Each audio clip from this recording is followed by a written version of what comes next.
E aí, galera, esse é mais um episódio do Maldita Politicagem. Eu sou o Alessandro, estou reunido novamente aqui com o nosso Dominguinho para esse episódio que vai fechar a nossa primeira temporada, nosso primeiro ano de atividade. Tudo certo, Luiz Domingos Costa? E aí, Alessandro Tokumoto, saudações a todos e todas. Hoje a gente grava o último episódio que vai ao ar na terça-feira, dia 20 de dezembro, porque a gente vai tirar um período de recesso. Recesso é migué, né? Férias mesmo, né? Então a gente vai tirar um período de férias, mas também é importante essa pausa para a gente terminar de planejar as coisas para 2023. A gente vai contar os planos para o próximo ano. E o episódio de hoje é para fazer uma retrospectiva não da política, uma retrospectiva um pouquinho da política, mas mais da caminhada com o podcast, da relação com os ouvintes, alguns episódios traumáticos. Vamos comentar um pouco aqui sobre os bastidores que não aparecem nos episódios convencionais. Então, é um episódio de bota fora de 2022, um episódio de ressaca de um ano puxado, né? Vai ser mais ou menos isso.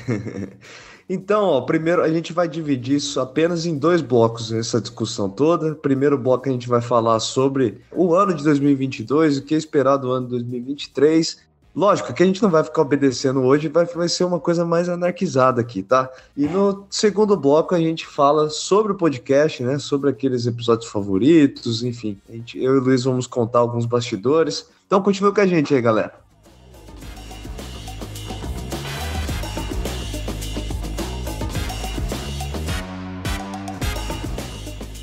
Dominguinho, você sabe que eu tô aqui em Lins, num calor de matar, de rachar as costas aqui. Eu saí hoje, agora, para passear com o cachorro da minha mãe aqui. Tá um calor de uns 40 graus e eu fiquei pensando uma pergunta para mandar para você, que é a seguinte: o que você acha que vai ficar para a história o ano 2022? O ano 2022 será lembrado por o quê? Bah, que pergunta seca.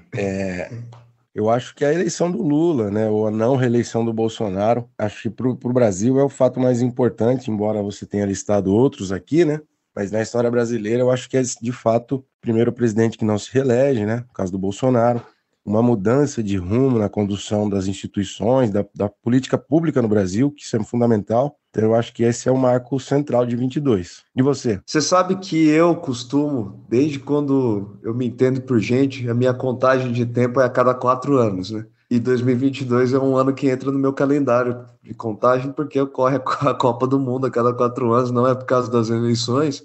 Então, para mim, fica marcado uma coisa que fica na minha memória é muito esse evento cultural que é importante, realmente, né? Agora deixando brincadeira de lado, a Copa do Mundo realmente é importante para mim. Por isso eu sugeri a ideia da gente fazer aqueles boletins ridículos que a gente tenta imitar o PVC. Mas eu acho que outra coisa que foi importante no ponto de vista da política internacional foi a morte da Rainha Elizabeth, né? Teve um reinado gigantesco. Eu acho que 2022 vai ficar marcado também por esse episódio, apesar de eu não entender por que tanta relevância assim para os reis e rainhas em 2022, mas enfim, acho que isso é relevante. E ainda, para fechar, talvez, a guerra da Ucrânia, né? É um evento, uma importância gigante para o mundo, para a geopolítica, para a economia mundial, e que está aí, daqui a pouco já completa um ano, né, de guerra contínua. Então também seria o terceiro grande fato. E, claro, o surgimento e o estabelecimento do podcast de divulgação científica e educacional Maldita Politicagem. E você vai contar como que surgiu a ideia do Maldito Politicagem? Ou a gente deixa pra gente revelar num programa de entrevista quando nós estivermos famosos daqui uns 10 anos? Eu acho que deixa. Vamos deixar isso na expectativa do ouvinte. Se é que alguém tem expectativa de saber como que surgiu, né? Porque a gente tem muita fofoca de bastidor para contar. Se a gente for reconstruir lá quando a gente inventou o negócio, a gente perde o tempo para fazer aquilo que é mais interessante, que é esse campo co-irmão das nossas disciplinas, que é o campo da fofocologia. Tá, então Luiz, eu tenho uma outra questão que eu acho que é importante, que as pessoas devem estar se perguntando agora: o que você tem achado dessa equipe do trabalho da equipe de transição e dos novos ministros nomeados? Fala rapidamente o que você acha aí. Olha, tudo que está sendo feito na política desde do final da eleição, por mais que tenha alguns desacertos e erros e algumas controvérsias, tudo é muito acima daquilo que a gente viu durante os 4 anos de governo Bolsonaro. A comissão de transição é uma comissão grande, com políticos, com acadêmicos, pessoas da sociedade, dos movimentos sociais, realmente uma coisa muito participativa, muito ampla, né? Acho que o grupo de transição, pelo menos, revelou aquela frente ampla que ajudou a eleger o Lula, conduzida pelo Dr. Geraldo, um grande... Como é que o Gabriel falou? Alckmin Setung, um grande comunista, o Dr. Geraldo, né? Então eu acho que ela dá algumas sinalizações do que vai ser o começo do governo Lula, mas desses 40 dias de que tem a comissão de transição e a montagem do governo, que acho que o que mais me chamou a atenção foi a busca por parte do grupo vitorioso. Isso não é só uma coisa do Lula, claro, tem o dedo do Lula, mas é uma estratégia maior de começar a montar o governo e as negociações com o Congresso antes. Essa PEC para alterar o teto de gastos e deixar o Bolsa Família fora do teto, ela jogou a negociação para um patamar bem mais elevado, ela fez com que já entrasse em jogo, antecipando a reeleição para a presidência da Câmara dos Deputados e para a mesa do Senado, né, com Arthur Lira, Rodrigo Pacheco, já colocando em andamento o redesenho do presidencialismo de coalizão, que a gente conhecia tão bem, que ficou muito descaracterizado durante o governo Bolsonaro, que é uma relação muito de maior negociação e barganha com o Congresso, amarrado com a ocupação dos ministérios, que é isso que vai, claro, que vai acontecer agora a partir de janeiro. E aí tem a continuidade do orçamento secreto, que entrou numa negociação complexa com a atuação do Supremo. Eu diria que o que está sendo o grande fato pós-eleição é reorganizar a relação executivo e legislativo em termos partidários, que tenha uma relação de bancadas no Congresso com pastas ministeriais. Tem gente que chama isso de toma lá da cá, e esse é um nome horroroso, mas é o tipo de dinâmica que estruturava as instituições governamentais no Brasil e que ficou totalmente bagunçado com, pelo menos, o governo Bolsonaro. O governo Bolsonaro entrega a gestão do orçamento para o Congresso, os ministérios não tocam mais política pública, isso já é sabido no MEC, no Ministério da Saúde. O Programa Nacional de Vacinação foi destruído, ele estava completando 50 anos, e o governo Bolsonaro conseguiu destruir um programa de 50 anos em 4 anos. Então, tudo isso precisa de um pacto político robusto, e a estratégia do Lula e do grupo que vence de fazer a PEC, tinha gente falando, ele podia ter feito por medida provisória. Olha, claro que não. Primeiro que iam falar que ele é autoritário, que ele quer furar o teto de gastos com medida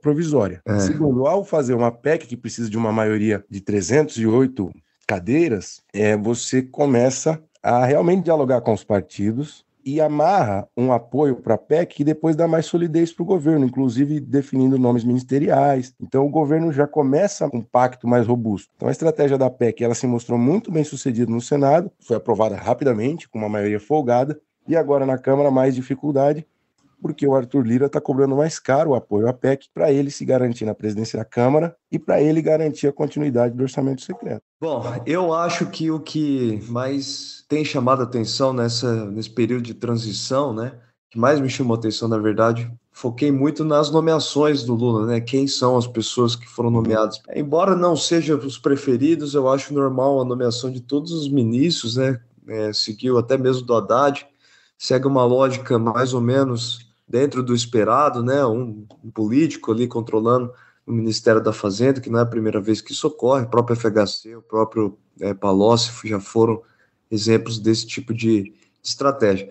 Agora, a alteração da lei das estatais, nomeação do Mercadante, essa sim me chamou muita atenção, porque... Contextualiza para os ouvintes, fazendo uma opinião. Bom, parte das nomeações do PT serão daqueles que compuseram, na verdade, a chapa eleitoral petista, né? E isso era proibido por uma lei das estatais, né? Principalmente o BNDES, eu acho que uma das agências mais importantes, né, nesse grupo de agências que a gente está falando, você não podia nomear alguém que fez parte da chapa eleitoral, né? Isso era proibido. E numa tentativa de tirar o elemento extremamente político, né, esses nomes extremamente envolvidos com os partidos, tirar de algumas dessas instituições que são vistas como instituições onde deveria prevalecer a ordem técnica, né? Então, BNDES, por exemplo, né? Existe eu não sei se foi oficializado isso, mas existe a intenção de nomear o Aloysio Mercadante, que fez parte da chapa petista, né? Não sei também qual era o programa de governo. Programa de programa de governo. Para o BNDES, que é uma instituição que tradicionalmente é um banco onde grandes economistas, né, com critério, nomeação de um critério mais técnico, prevalecia. É lógico que essa separação de técnico e político é uma coisa infinita, né? Não é porque o cara fez chapa da eleição que ele não tem capacidade de ser um bom técnico, não é disso que se trata. Mas o que eu fico pensando, que eu tenho receio, é que tudo que ocorre agora, né? Por exemplo, o Lula está nomeando, ele pode ter nomeado o Mercadante e ter feito essa alteração na lei com todas as boas, melhores intenções do mundo, né? Mas vamos pensar ao contrário. Imagina se o Bolsonaro pega as estatais brasileiras sem esse critério em vista, por exemplo, né? Se ele pudesse colocar uma série de pessoas mais próximas dele para essas instituições. Então, de alguma forma, derrubar essa lei, eu acho que é derrubar um escudo dessas instituições. Então, fico um pouco, sim, preocupado com o futuro das nossas burocracias. Bom, já que a gente vai fazer um balanço dos episódios, esse assunto foi abordado no episódio número 10, os Faria Limers e o dilema do político, que é esse mix de critérios para ocupar cargos burocráticos-chave na estrutura do Estado. Políticos, técnicos e assim por diante, então está lá no episódio número 10. Eu acho que a vontade de mexer na lei das estatais já existia dentro do Congresso, porque os políticos perdiam poder com essa lei. Aí o Lula, querendo nomear o Mercadante, então juntou a fome com a vontade de comer. Mas, e eu concordo que não era boa ter mexido na lei. Agora, honra aí o povo brasileiro que pagou o seu doutorado por meio dos seus impostos. O que você achou especificamente da nomeação do Mercadante? Você que é o maior especialista do BNDES que a gente tem conhecimento. Eu acho que deixa claro uma intenção do governo de estabelecer, na verdade, alianças, né? Então, eu não imagino o BNDES assumindo um espaço de planejamento, de formulação de política, né? Como foi no passado, né? O BNDES, para quem não sabe, foi a grande instituição que criou, na verdade, os planos as metas, né, do JK. Então, eram mentores, na verdade, né? Formulação de estratégias. Eu acho que com a nomeação do Mercadante não parece ser essa a intenção, parece ser mais uma intenção de estabelecimento de laços, enfim. Vamos ver, né, qual vai ser o diretório que ele vai nomear, mas a primeira impressão é essa. Eu acho que a formulação, na verdade, das estratégias econômicas deve vir do Ministério da Fazenda, né, ou do Ministério do Planejamento. E outra coisa, né, eu falei um tempo atrás que era comum, dentro de algumas áreas, o governo brasileiro fazer uma espécie, principalmente o governo petistas, fazer uma espécie de pesos e contrapesos, né? Com o Ministério do Planejamento sendo mais progressista, mais desenvolvimentício, da Fazenda tendendo a ser mais liberal, segurando as pontas. Eu acho que dessa vez não será assim que as coisas serão desenhadas. Tudo indica que bancos públicos e ministérios, todos eles vão formar uma equipe coesa, na verdade, de trabalho que é diferente das lógicas do Lula. E você, o que você tem achado nesse ponto de vista? Eu não tinha pensado, mas de fato talvez seja um governo menos social-democrata, que tenta conciliar perfis, né, do mercado com perfis dos sindicatos. Eu acho que agora o governo tem pelo menos no núcleo da política econômica, ele tem um jeito mais petista mesmo, né? Enfim, com canais, com o mercado que o Haddad tem, mas um jeitão mais petista provavelmente. O filho do José Alencar, que foi convidado para o Ministério da Indústria, Comércio, rejeitou o convite hoje, então seria um empresário, que agora não vai ser mais, então tem que ver o nome que vai vir ali. Agora, eu acho que especificamente com o nome do Mercadante, o Mercadante é um caso famoso de indivíduo que transita mal entre setores da classe política, né? Ele foi ministro da Dilma, fez na Casa Civil. Ali a parte do problema da Dilma com o Congresso começou com o Mercadante. O próprio Lula tinha uma relação instável com o Mercadante que se reorganizou a partir da prisão do Lula. O Mercadante se reaproximou do Lula e tal, mas o Lula sabe disso do Mercadante. Eu acho que colocar o Mercadante no BNDES, tirando de ministérios-chave, porque é um cargo de segundo escalão, né? Por mais que seja o banco de desenvolvimento e tenha uma centralidade gigantesca nas políticas petistas desde sempre. Eu acho nesse ponto, Luiz, que hoje em dia é mais segundo escalão do que já foi, né? No passado, talvez, se fosse o presidente do BNDES em 2007, era uma pessoa muitíssimo poderosa, né? Uhum. Era aí sim no primeiro escalão, mas eu concordo com você agora. Então, mas do ponto de vista do desenho, melhor, do ponto de vista do que o Lula fez com o Mercadante, porque ele tirou o Mercadante do centro do governo, de Brasília, vai ficar lá no Rio, não vai atuar na Casa Civil, na Secretaria de Governo, no Ministério da Fazenda, no Banco Central, ele não vai estar em nada disso. Então o Lula, de alguma forma, coloca ele num cargo de destaque, mas que ele não seja uma âncora, um peso para o governo, como ele poderia ser, né, dentro desse perfil mais problemático do Mercadante. Um amigo nosso disse que ele vai ficar lá no Rio, lá no centro, de noite ele vai aparecer lá tomando um chopp garotinho e não vai participar das decisões fundamentais do governo. Bom, é claro que toda essa discussão nossa está num nível de pouca informação que a gente não costuma fazer aqui, né? De menos estudo, né? Menos análise e mais num palpite nosso aqui. A gente vai trazer esses temas todos de volta a partir de janeiro do ano que vem. Nossa data de retorno é quando, Luiz? Dia 24 de janeiro. E a gente já tem episódios pré-preparados, né? O novo gabinete do Lula, vamos fazer uma análise detalhada dos ministros que vão ser escolhidos, porque serão 37, nós já temos até um convidado para isso. Paulinho, prepara aí, pelo amor de Deus. Já temos agendado um episódio sobre o IBAMA, que passou por uma crise tremenda, e o Estado da proteção ambiental, do combate aos crimes de desmatamento e de garimpo ilegal. Então nós vamos fazer um apanhado com uma pessoa muito entendida do IBAMA. Vamos falar sobre a anistia aos crimes, né, anistia aos militares, isso vai ser também um episódio. E o ano que vem a gente vai ter um cronograma mais organizado, porque a gente começou com um episódio de divulgação científica, depois a gente teve que se dedicar aos temas da conjuntura política. Eu falei que analisar a conjuntura política é sempre problemático, porque a gente começa analisando o noticiário e termina analisando o Instagram do Guga Chakra, e isso é uma tragédia para quem gosta de estudar a política. Você tem que analisar aí videozinho na porta de quartel, a cor da meia do Alckmin, que foi objeto de muitas reportagens. Então, a partir do momento que fica focado demais na conjuntura, a gente começa a atribuir muita importância a coisas que talvez não são tão relevantes assim. Né? A gente começa a pensar a política a partir de querelas, né, de migalhas, e a gente não quer isso. Então, ano que vem, que não tem eleição, que, aliás, a eleição foi muito boa para o podcast, porque a gente ganhou uma baita audiência, então a gente não vai ter isso, mas a gente pretende levar mais à risca.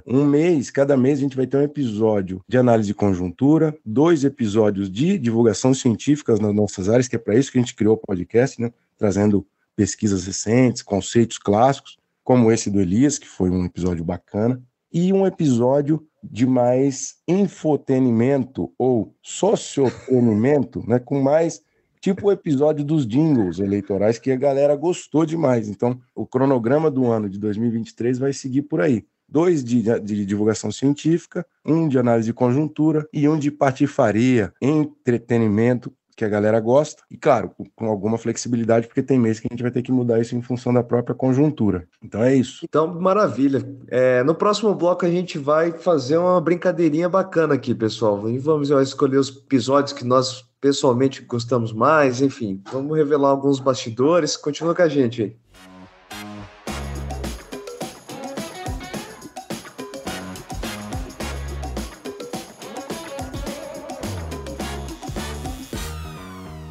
Luiz, você perguntou aos nossos ouvintes através da nossa conta do Instagram, que os nossos ouvintes perceberam, né, que é você que tá colocando a maioria dos posts, né? Porque eu coloquei você, homenageei o Greca e marquei você? Eu achei a dança sensacional, acho que vale a pena a piada, sim. Mas você sabe qual foi o episódio mais mencionado como favorito dos nossos ouvintes? Não, eu não fiz a sistematização ali, você fez? Fiz. Então é o seguinte, 3 episódios que mais apareceram foram o episódio dos jingles, né?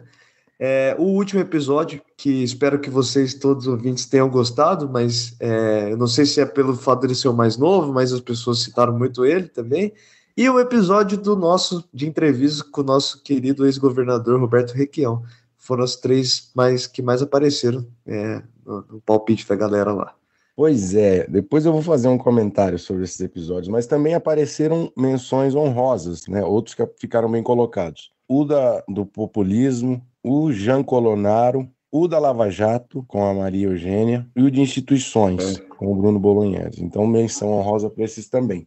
E o teu favorito, Alessandro? O meu favorito, eu gosto muito daqueles que... É estranho isso, né? Mas eu confesso que eu gosto daqueles que mais deram trabalho para fazer. Eu acho que é uma questão de, nossa, ufa, né? Deu certo.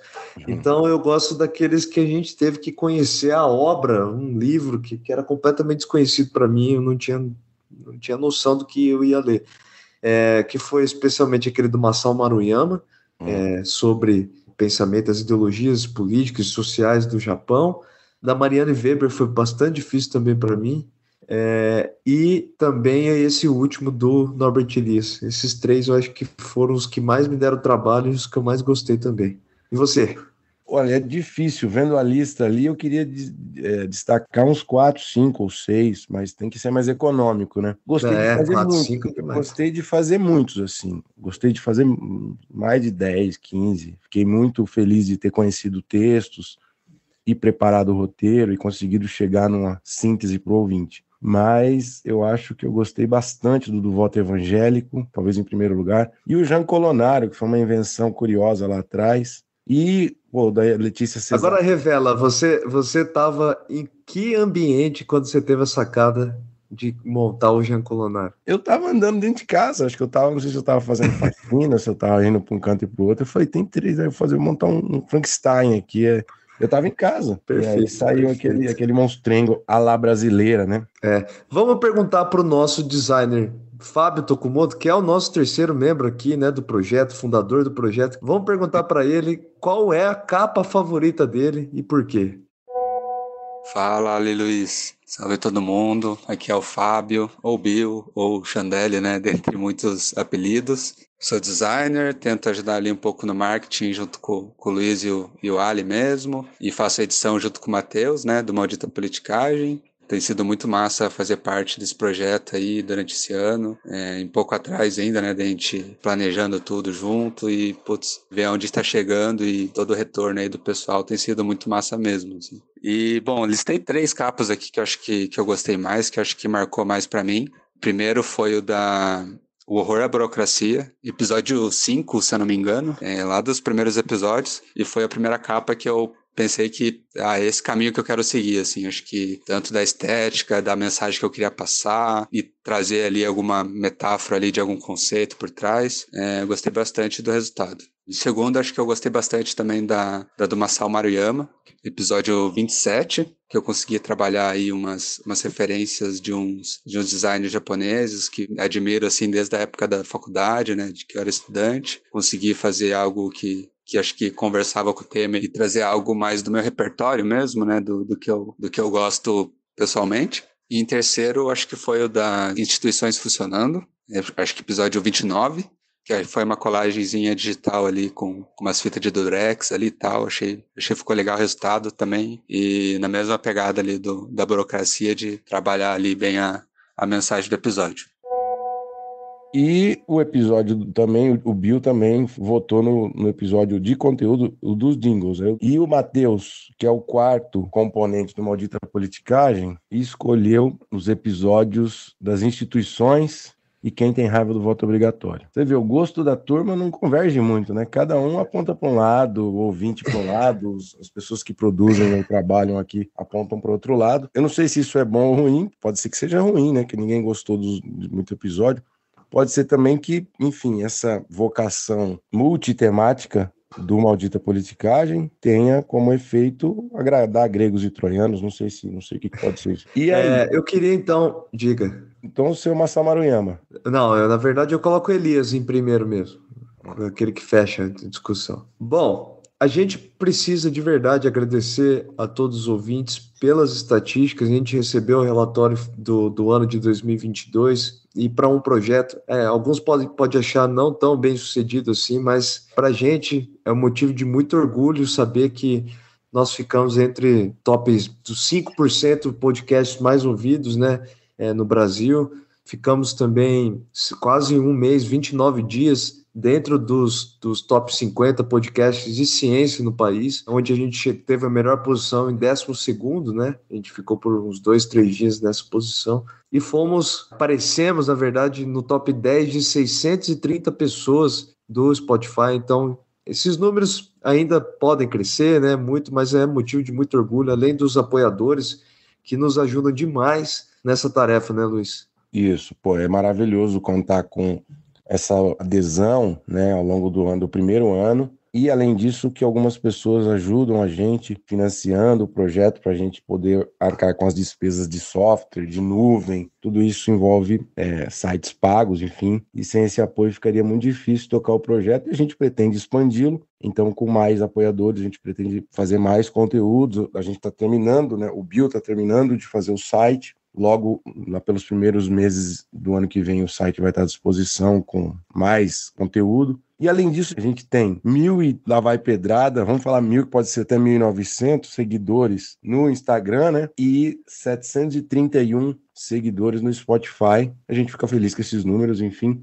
São mais de 20 apoiadores. E também, importante, os nossos entrevistados, né? Que todas essas pessoas, os ouvintes, os apoiadores e os entrevistados e a curadoria sádica, todo mundo contribui demais para que isso aqui caminhe. Mas os entrevistados, a todos vocês que estão ouvindo, agradecer muito, Jai, Gil Vieira, Michele Prado, Mauro Leno, Eric Gil Dantas, Bruno Bolognese, Renato Pericinoto, Rangel Ramos, Caroline Roeder, Pedro Rodrigues Alves, Vinícius Prado, Maiara Barros, André Zigman, Maria Eugênia, Letícia Cesarino e Roberto Requião. Tem gente de 6 estados do Brasil, então, foi uma lista já... dá trabalho fazer entrevista, porque agendar é difícil, os episódios com entrevistas são mais trabalhosos do ponto de vista operacional, dá mais perrengue, né? Luiz, qual foi o maior perrengue que você acha que nós passamos durante esse ano? Revela pra gente. Não, foram vários. Teve entrevistados que cancelaram de última hora, a gente teve que fazer um roteiro de improviso, mas eu acho que... Teve apresentador que pulou carnaval fora da hora. Pois é, a gente gravou um lá no Carnaval de Olinda, né? Que não tinha carnaval, mas a gente tava fazendo bagunça. Aquele episódio do Mangue Beach, acho que na verdade a capa do Mangue Beach é que eu mais gosto de todas as capas, talvez. Eu acho que o Requião foi o entrevistado mais melindroso, porque o Requião, cara, todo mundo sabe o estilo dele, né? Ele não gosta das perguntas, ele fala na cara dura, então a gente tava suando frio com a entrevista com o Requião, tomamos umas pauladas dele, assim, que depois a gente teve que cortar. Rapaz, o episódio do Requião, eu saí de lá, parecia que eu tinha tomado uma surra. Como diz lá em Querência, o Requião deu mais trabalho do que vaca na horta aquele dia pra gente, pelo amor de Deus. Não, foi realmente... Você foi ficando cada vez mais nervoso, assim, e tal, foi tenso. Aquele dia parece que eu tinha saído, a sensação foi a mesma de ter defendido a tese de doutorado. Eu acho que eu vou na mesma direção, viu, Luiz? Eu não me lembro agora de um momento de muito aperto que a gente... não, eu lembrei de o episódio dos jingles, na verdade, nosso ouvinte não sabe, né? Boa. Mas o plano era sair e entrevistar os candidatos para as eleições, aqueles candidatos, né? Assim, que dificilmente teriam chance de ser eleitos, aqueles que ficam... Candidatos populares, né? Isso. A ideia era sair no centro de Curitiba e caçar essas pessoas. A gente saiu tranquilo da vida, tomamos café e fomos procurar. Só que num dia chovendo, né, meio feio o dia, não tinha nenhum candidato na rua.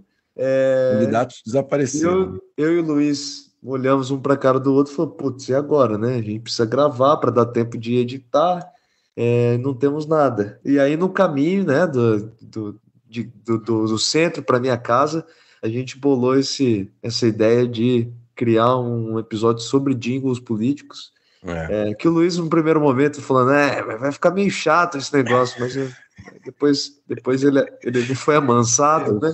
E deu tudo certo. Eu sou o velho da coisa, então eu sou a rabugenta, que eu cumpro esse papel. Então eu falei, isso aí isso é bobagem.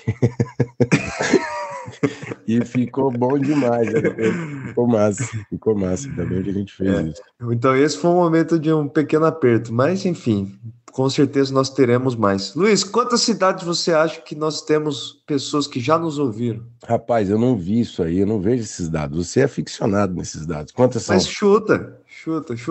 Ah, umas 60, 80 cidades. São 393 cidades. Ô, louco. Tá por fora. É quase o Paraná inteiro. O Paraná tem 399 municípios, né? Mas tem gente de outros estados, gente de fora do Brasil que ouve também, não tem? Tem sim. Tem 24 países foram registrados, mas isso aqui eu desconfio que seja, sei lá, o pessoal que usa VPN, não sei se nós temos ouvintes realmente, por exemplo, no Canadá, mas espero que sim. Se alguém está ouvindo a gente no Canadá, mande um abraço, uma mensagem para a gente no Instagram. Quem está no estrangeiro, manda aí o salve para a gente. E a gente pretende, uma das coisas que a gente tem que, um dos objetivos de 2023 é sair um pouco de Curitiba, São Paulo, Paraná, São Paulo, um pouco no Rio, tentar chegar melhor e de modo mais regular em outras regiões do Brasil, né, japonês? Sim, e tem uma disputa aqui que a gente precisa resolver, tá? Quem você acha que nos deu mais audiência? Querência do Norte ou Lins? Por razões demográficas, eu acho que é Lins. Lins é maior que Querência. Na verdade, os querencianos nos ouvem mais, Luiz. Quase. Pô, Querência é foda, você tá de palhaçada. Querência deu, né, quando a gente foi discutir a eleição aqui, ficou feio pra turma de Lins. Querência fez bonito e agora de novo. Querência é demais, pô. Você não tá sabendo o que é aquilo lá. Pode parar. Pô, Querência, um beijo, te amo. Na semana que vem, nós vamos dar um presentinho de Natal para os nossos ouvintes, Luiz? Vamos fazer um sorteio das canecas que estão pendentes. A gente está devendo há muito tempo, né? E talvez mais um livro para tentar manter os apoiadores fiéis ao projeto, né? Porque vai que ele vira o ano, gasta tudo que ele tem, que ele não tem, depois ele fala, eu vou tirar esse apoio aqui do Maldita Politicagem. Então, para a gente tentar manter os apoiadores e quem sabe angariar mais alguns, vamos fazer esse sorteio semana que vem. E claro, como vem o final de ano, tem gente que vai viajar, tem gente que faz bastante confraternização, festinha, festona, tem gente que estoura o cano, gasta tudo e vai começar o ano e vai querer dar austeridade para as contas e vai falar, vou cortar esse apoio aqui do Politicagem. Não faça isso, pelo amor de Deus. O projeto está sendo aprimorado, nós estamos fazendo mais conteúdo, o site dando um trabalho danado. Mantenha o apoio, nós vamos fazer o sorteio da caneca para você ficar lá. E ano que vem vai começar com mais sorteios, mais brindes. A gente vai criar brindes permanentes para quem tem um determinado patamar de apoio, né? Eu só quero dizer que é um absurdo eu não ter ganhado uma caneca. Pois é, temos que fazer isso poderia ser um exemplo de autoritarismo dentro da nossa instituição aqui. Não, é que as canecas são para os ouvintes, por enquanto, e para os apoiadores, pô, tá de brincadeira. Depois a gente consegue umas para nós quando tiver uma nova leva de canecas. A gente talvez faça um sorteio entre os ouvintes que pertencem à curadoria, que são muito ativos, que mandam muito conteúdo para a gente, mandam muitas avaliações. Vocês sabem quem são, né? São várias pessoas que são muito gentis conosco, queridas. Então talvez a sua caneca vai ser sorteada para alguém da curadoria.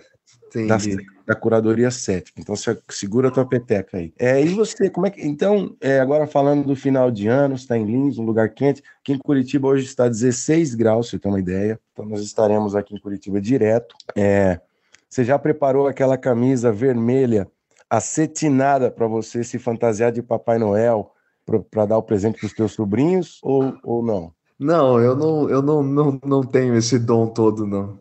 Eu acho que na verdade, aqui em casa é um pouco esquisito, né?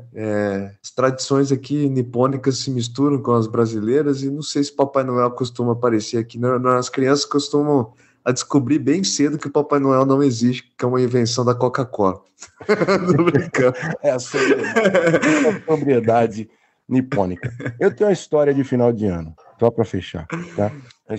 Uma história de quando a gente estava lá com 16, 17 anos em Querência do Norte, Paraná, um grande celeiro de líderes, de cientistas, de artistas lá do interior paranaense. Chegou uma visita ilustre lá da cidade, tinha ocupado altos cargos da burocracia do governo de um estado aí do Brasil, e ela era próxima da família, ela chegou nas casas das nossas tias, mãe e tal, e a gente estava naquela idade terrível, que a gente só queria saber de fazer fuzuê, né?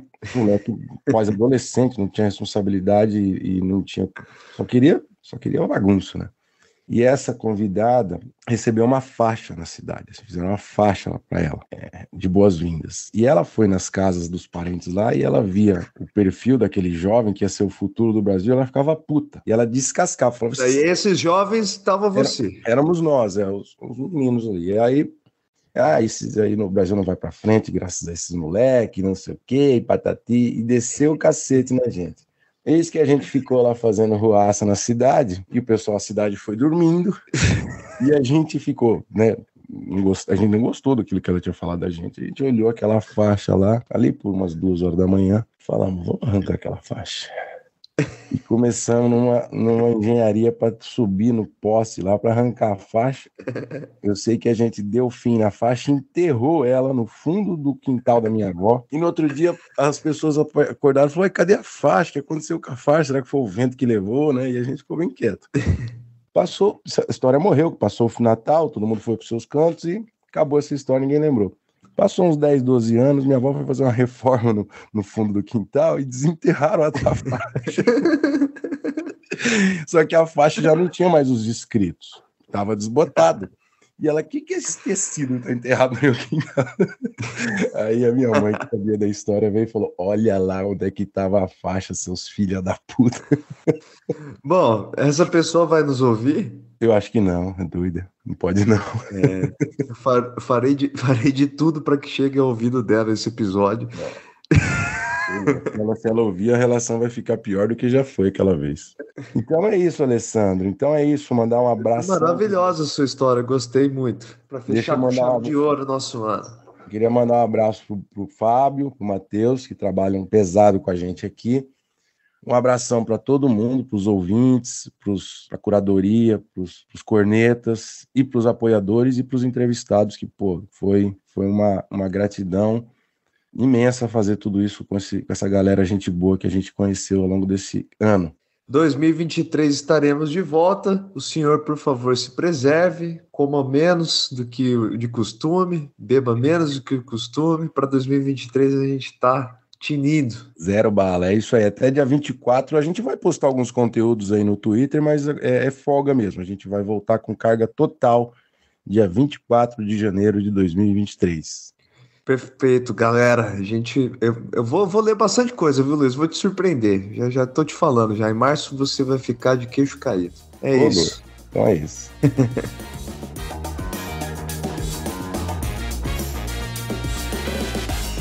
O Maldita Politicagem tem roteiro e produção de Luiz Domingos Costa e Alessandro Tokumoto, edição de áudio de Matheus Bittencourt, finalização de áudio e identidade visual de Fábio Tokumoto.